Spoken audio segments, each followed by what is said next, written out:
On Berlin, March 17, 1943. The strike of a folder against polished wood shattered the quiet of the Abwehr headquarters like a gunshot. Admiral Wilhelm Canaris didn't flinch, but the porcelain cup at his elbow tipped, a dark ring of coffee spreading across classified reports that could end lives if the Gestapo ever saw them. The Admiral stared down at the open folder. The numbers were printed with mechanical precision, each digit slicing through the air like a blade.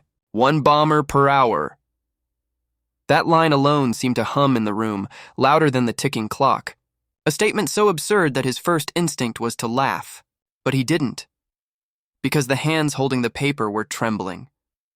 Through the tall windows, the canal lay still, black as ink, the same waters where bodies had once been thrown during another revolution. He felt the weight of history pressing against the glass. A factory an ocean away was changing the outcome of this war, and his superiors didn't even know it yet. Major Friedrich Heinz stood rigid in front of the desk, boots perfectly aligned. He had triple-checked the data. Ford's Willow Run facility, mile-long assembly line, 18-ton aircraft, a bomber every hour. He had no explanation for how it was possible, only certainty that it was true. The air in the office was dense, as if the building itself held its breath. Canaris flipped another page. 1 hour? He repeated quietly, as though saying it might make it less impossible. It didn't. The words felt heavier each time, sinking like stones. This wasn't some wild rumor. Intelligence had arrived through trusted networks, Mexican intermediaries, industrial shipments, coded reports. Every channel told the same story. The Americans were forging machines faster than Germany could forge belief. Outside the door, boots clicked in the corridor. Somewhere down the hall, a typewriter clattered. But inside this room, history tilted. Heinz finally spoke. "Herr Admiral, if these figures are real—" "They are," Canaris interrupted. His voice was low but iron-edged. "And if they are, then the war is already decided." He let the silence stretch. Not the silence of indecision, but of recognition. What he held in his hands wasn't merely intelligence. It was prophecy. Canaris straightened the papers and closed the folder with care. "Goring will laugh," he muttered almost to himself. "Hitler will call it propaganda." His jaw tightened. But mathematics doesn't care who believes it. Beyond the walls of Berlin, in a place called Willow Run, bombers were being born like clockwork. Inside Berlin, disbelief was already writing the Third Reich's defeat. 2 years earlier, long before Canaris held that folder, the warning had already arrived. In a smoke-filled meeting room at the Reich Air Ministry, Luftwaffe officers had placed a stack of reports before Hermann Goring. The figures were modest compared to what would come later, but they told a clear story. American aircraft production was climbing at a pace the Reich could not match. Goring had leaned back in his chair, gold rings glittering beneath the lights, and let out a booming laugh that echoed off the walls. "Americans?" he said, slapping the paper with an open palm. "They build refrigerators, not bombers." Around him, officers forced smiles. No one dared correct him. In that room, laughter carried more weight than data. Washington's military attachés, neutral diplomats, and intercepted cables had pointed to production approaching 2,000 aircraft per month. It was credible, verifiable, and intolerable. Goring's mockery wasn't ignorance. It was faith. Faith in a worldview built on racial hierarchy and contempt for democracy. A worldview that could not imagine a nation of factory workers and engineers overwhelming the Reich's war machine. By December 1941, after Pearl Harbor, the warnings became urgent. General Karl Koller had handed Goring a new set of intelligence summaries. He didn't even read them. "They're bluffing," he said, waving his hand as if shooing a fly. "A mongrel nation cannot outbuild us. Their weakness is in their blood." Later, at Wolfschanze, Hitler repeated the same line like scripture. "Democracy makes them soft. Their women, their workers, their Jews, weak links in the chain. They will drown in their own inefficiency." The officers around the table nodded, some out of conviction, others to survive. In that atmosphere, skepticism was dangerous.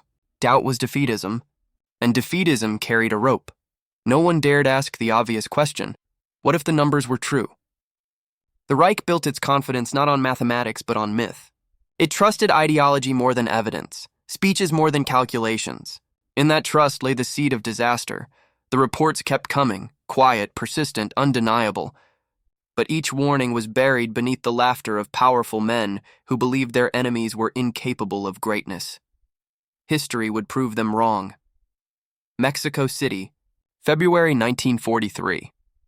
The reception hall of the German-Mexican Commerce Association glowed with chandeliers and polished marble. Waiters carried trays of tequila and cigars. Businessmen spoke too loudly, and no one noticed the quiet man near the bar memorizing every word. Wolfgang Blau, posing as an Argentine leather merchant, had attended dozens of these soirees. He knew that the most valuable intelligence wasn't whispered in alleys. It spilled out between drinks, coated in laughter. On this night, the man holding the key was Harold Morrison, an American oil executive with a fondness for boasting. He had just returned from Michigan, where Ford had given him a tour of their newest marvel. His voice carried over the music as he lifted his glass. "You can't imagine it," he said. "The line runs for more than a mile. They build bombers like other people build cars." A few guests laughed. "A mile-long factory? Absurd." But Blau didn't laugh. He leaned closer, every detail carving itself into his memory. Morrison spoke of assembly halls so vast that clouds formed inside, of rain falling under a roof. 42,000 workers, men and women, assembling B-24 Liberators with clockwork rhythm. A machine in human form. Morrison grabbed a napkin and a pencil. His hand moved with the ease of a man showing off. "Here," he said, sketching bomb bays, wing sections, converging production lines. "They build it in pieces, wings from one side, fuselages from another. Then everything meets like rivers flowing to the sea." Blau tilted his head, feigning polite interest. "Surely something that complex must break down often." Morrison laughed. "That's what the aircraft companies thought. But Ford broke the plane down into 60,000 individual operations. One person, one task. It's like breathing for them. Women who never touched a wrench now install hydraulic lines. Boys run logistics like generals." He didn't know that his casual bragging was already on its way to Berlin. Agents listening from the corner would repeat his words verbatim. In the morning, coded cables would leave the Mexican capital. This was how the truth spread, not through daring spy missions or cinematic break-ins, but through soft light, expensive liquor, and the arrogance of men who assumed no one was listening. For years, German intelligence had cultivated these networks in Mexico City. Businessmen traveled freely between Detroit and the oil fields. Diplomats spoke over cigars. Intercepted letters between American workers and their relatives in neutral countries told the same story. Every line added another piece to the puzzle. Willow Run was real, and its scale was beyond anything the Reich had ever imagined. By the time the intelligence reached Berlin, it had been triple-sourced. Names, shifts, output rates? It wasn't rumor anymore. It was evidence. And yet, inside the upper echelons of power, they would call it propaganda. But for the men in the shadows of Mexico City, the truth was already clear.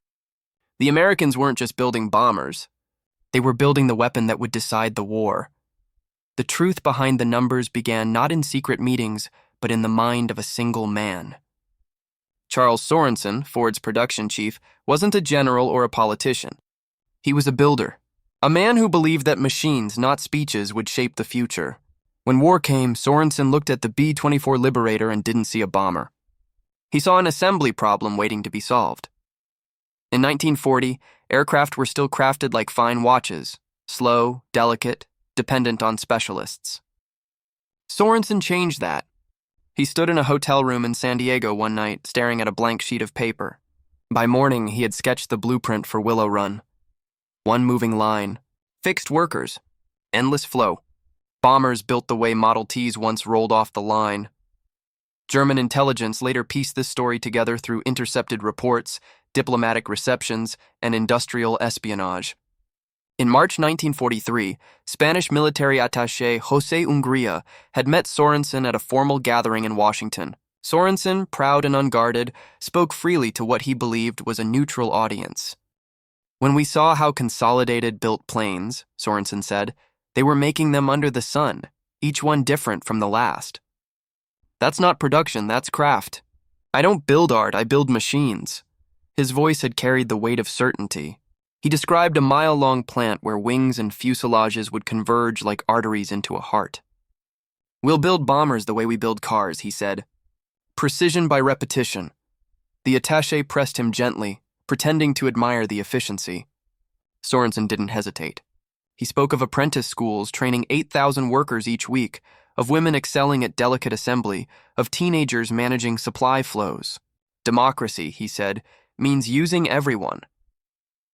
Reports of that conversation reached Berlin in weeks, corroborated by neutral engineers from Sweden and envoys from Argentina.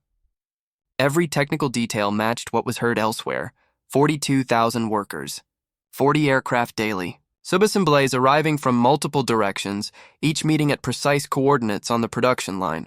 It was mechanical choreography on a national scale. German analysts struggled to comprehend it. Factories in the Reich were cramped, specialized, vulnerable to disruption. Willow Run, by contrast, was a city under one roof. A machine that turned steel and labor into bombers with breathtaking speed. For Hitler's Germany, production was supposed to be the realm of genius engineers and master craftsmen. For the United States, it was the work of millions. In Berlin, Canaris studied the reports and understood the meaning. This wasn't simply a factory.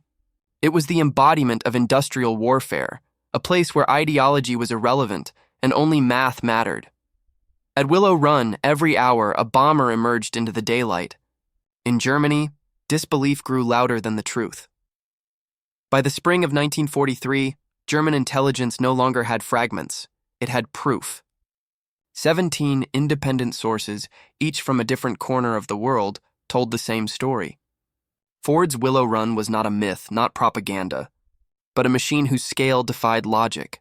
From Madrid, Colonel Jose Ungria's coded cables arrived with meticulous detail, tonnage of aluminum consumed, workforce numbers, the frequency of completed aircraft leaving the line. In Stockholm, Swedish engineer Erik Lundberg sent his own report. Production efficiency defies European understanding. Specialized machines for single tasks, capital investment, unimaginable. And from Tokyo, an intercepted transmission from Commander Toshikazu Omi to the Japanese High Command confirmed it bluntly. This single plant produces more aircraft each month than all of Japan combined. The evidence converged like streams feeding an unstoppable river. In the analysis rooms of the Abwehr, officers pinned reports to vast wall maps: Mexico City, Detroit, Stockholm, Madrid, Tokyo. Each line led back to one location in Michigan. Oberstleutnant Nikolaus Ritter, head of air intelligence, had once lived in New York and understood the American temperament. He had seen their skyscrapers rise overnight, steel skeletons piercing clouds. When he read the Willow Run data, he didn't question it. He knew what industrial America could do when challenged. If these numbers are real, Ritter told Canaris quietly, then we've already lost. It's only mathematics and time. But in Berlin, mathematics was not the language of power. Ideology was. Canaris reviewed the growing stack of confirmations, each one a stone on his conscience.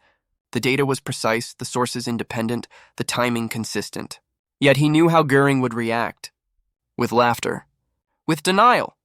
With insults that turned reality into heresy. Outside the intelligence offices, life in Germany was tightening under air raids and ration cards. Yet inside, men debated whether a bomber an hour could truly exist. It was easier to believe in sabotage than in American genius. Each report sent upward through the command chain vanished into silence. No acknowledgement, no questions. Just indifference, a bureaucracy allergic to truth. By April, the Abwehr's own analysts had given up trying to convince their superiors. They simply documented, cross-referenced, filed away their findings like burial records for the Reich's future. The web was complete. The truth had been caught inside it, clear, undeniable, and destined to be ignored. The night was still when U-202 surfaced off Amagansett, Long Island, June 1942. 4 men climbed into the shallow surf, their boots sinking into wet sand. Their orders were clear: infiltrate, sabotage, and gather intelligence on American war production. Among them was George John Dash, a man who knew the United States too well to believe the myths he'd been told in Berlin. The submarine vanished into the black water behind them. Dash stood for a moment, watching the shorelights flicker. America had been his home for 2 decades. He'd worked in its factories, walked its streets, breathed its rhythm. He knew the tempo of its machines, and that tempo was faster than anything Germany could imagine. The plan was simple. Dash's team would blend in, collect data on aircraft output, and coordinate acts of sabotage. But as the days passed, a quiet war waged inside his mind. Berlin believed Willow Run was an American illusion. Dash had seen Detroit. He knew it wasn't. Within a week, his resolve cracked. In a Washington hotel room, Dash picked up the phone and made the call that would undo the mission. By the time the FBI walked in, he wasn't an enemy anymore. He was a man trying to stop a lie from consuming the world. During the interrogation, Special Agent Charles Landman leaned across the table. "Your orders?" he asked. Dash exhaled slowly. "To find proof," he said. "Berlin doesn't believe your factories can build a bomber every hour. They think Willow Run is a fairy tale. They wanted photographs, head counts, manifests, something to force Goring to see." Landman blinked. "They don't believe it?" Dash laughed bitterly. "I lived here. I saw the car plants before the war. If Ford can make a car a minute, they can build a bomber in an hour. But try telling that to men who think your workers are weak." What he revealed stunned his interrogators. German intelligence wasn't lacking information. It was drowning in it. What crippled them was belief. The leadership refused to accept what their own spies were proving. Dash signed the confession without hesitation. He had betrayed his mission, not his conscience.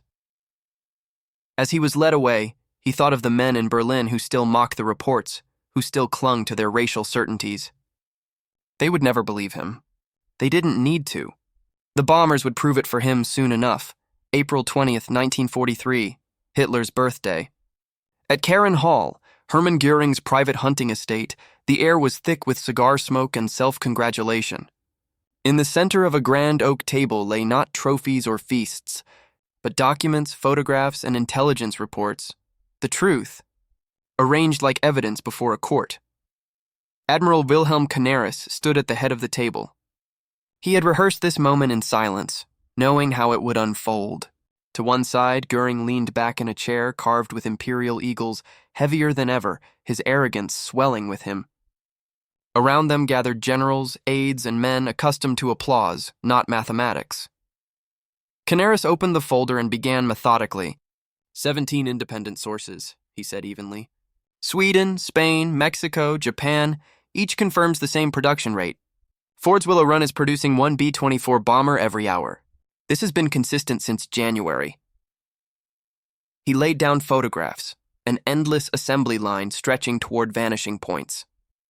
Manifests showing millions of pounds of aluminum. Reports stamped by foreign intelligence. A mosaic of undeniable facts. Goring picked up one photo, smirked, and tossed it back. "Wooden mock-ups," he said.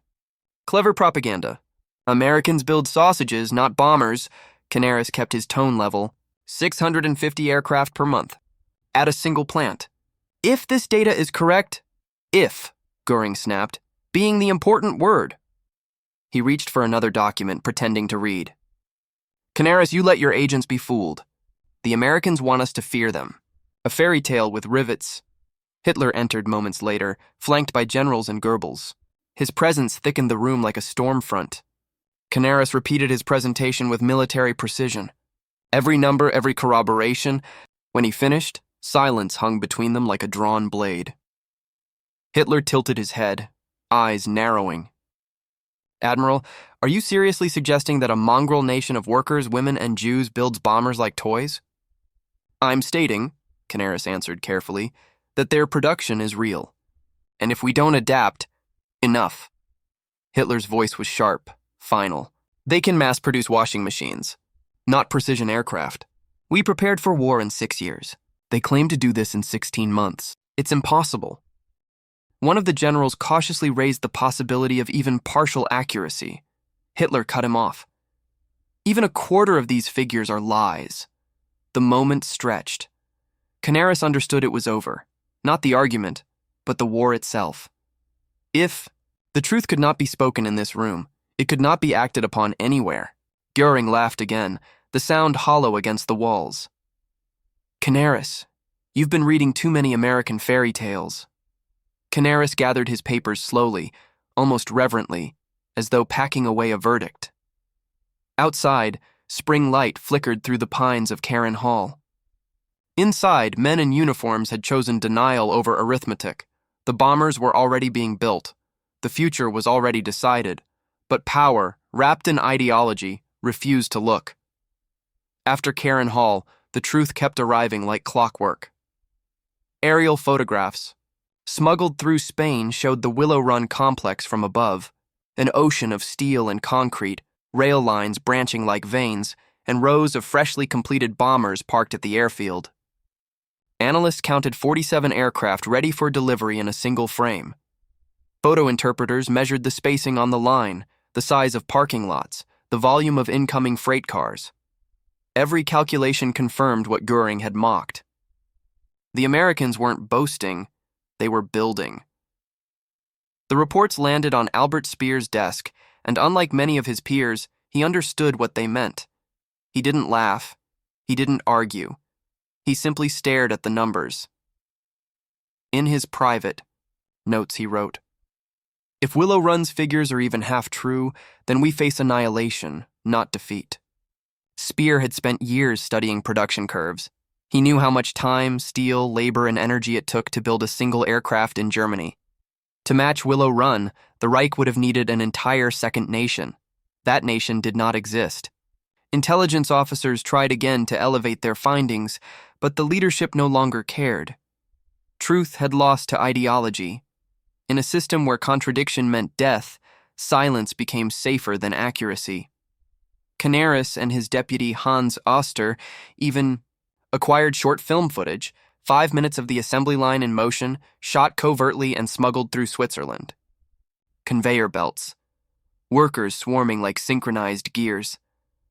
A clock visible on the wall confirmed the timing. A bomber passed the lens every hour. Oster whispered only 2 words when the reel ended. "It's true." Canaris burned the film that night. If they presented it, they'd be accused of treason. The Reich was not failing for lack of intelligence. It was failing because it refused to believe its own. By late 1943, among the analysts, the tone had shifted. They no longer debated whether Willow Run's numbers were real. They debated how long Germany could survive against them. The answer grew shorter with each passing month. February 1944. The first wave came at dawn. Formation after formation of American heavy bombers slicing through the gray sky over Germany. The operation would be remembered as Big Week. For the first time, the Luftwaffe saw the full weight of Willow Run in the air. Each B-24 Liberator glimmered like a silver blade, engines humming in perfect rhythm. To the defenders on the ground, it seemed endless. Factories, airfields, and refineries became pinpoints on Allied maps, targets chosen with ruthless precision. Germany's skies turned into a conveyor belt of destruction, echoing the very conveyor belt that had built the planes. In Luftwaffe. Command rooms. Officers stared at radar screens gone black with aircraft silhouettes. This was no longer theory. This was Willow Run translated into war. Major Ritter, the analyst who had warned early, watched from a communications post as the reports poured in. Hundreds of bombers, thousands of tons of ordnance, hours apart. He whispered to no one in particular, "This is the math we tried to show them." When D-Day came in June, the bombers were no longer counted. They were constant. Willow Run alone was sending nearly 500 aircraft a month into the skies. Other American plants joined the chorus, multiplying the storm. The Luftwaffe, starved of fuel, pilots, and replacements, shattered. Albert Speer later admitted in private that Germany lost the war not in 1944, but in 1942, when they laughed at the numbers. The skies simply delivered the verdict. Goring's bravado turned to silence. He stopped mocking Willow Run. He rarely spoke of production anymore. He had seen too many bombers to deny them now. For civilians in German cities, the sound of distant engines became part of daily life. Sirens followed. Darkness followed sirens. Fire followed darkness. Each B-24 in the sky was a consequence of a folder ignored, a warning dismissed. And for the men in intelligence, the ones who had counted, verified, and been ignored, the sight was not triumph or vindication. It was confirmation of a tragedy they had seen coming. The bombers had become history's punctuation. Every hour they flew, the end of the Reich drew closer. By April 1944, the numbers that had once sounded like fantasy were simply routine. Willow Run reached its peak production rate, one finished B-24 Liberator every 63 minutes. 2 shifts, 9 hours each, 6 days a week, an unrelenting rhythm of steel, rivets, and purpose. But aircraft rolled out in 468 hours that month. 42 out of 331 workers made it happen. 11,000 of them were women. 3,800 were Black Americans. 200 lived with disabilities. All worked side by side under the same roof, something Nazi ideology considered unthinkable. Every bomber that left the line carried not just explosives, but proof that the Reich's core beliefs were wrong. Democracy had not fractured production. It had amplified it. A workforce the Nazis would have dismissed as unfit outproduced the so-called master race by orders of magnitude. For the engineers at Ford, this was logistics and labor. For German intelligence officers, it was the ghost in every sky.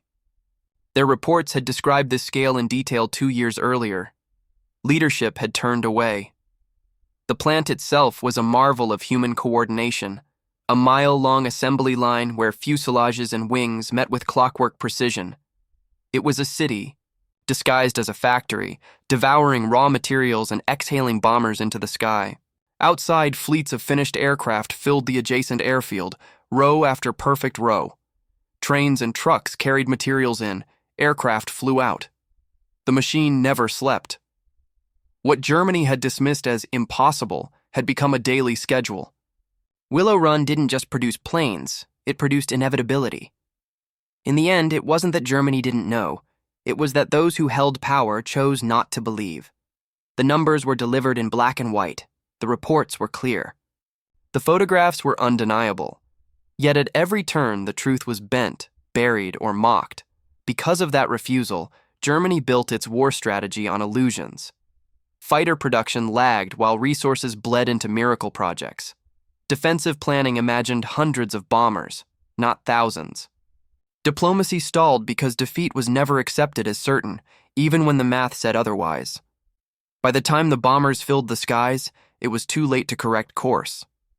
Willow Run had become the invisible front line, its mile-long assembly line dictating the rhythm of the war, far from any battlefield. Every hour, another aircraft emerged, a machine designed to crush the myth of invincibility. Albert Speer saw it with an economist's clarity. He wrote privately that Germany had been defeated not in the air, but in the mind. Intelligence officers whispered the same truth among themselves. The Reich was not destroyed by superior espionage, but by its own arrogance. The consequences were catastrophic. Cities were leveled, supply lines fractured, morale collapsed. Millions died in a war prolonged by the refusal to acknowledge reality. A single factory in Michigan, powered by democracy, diversity, and industrial genius, had outproduced an empire built on racial hierarchy and fear.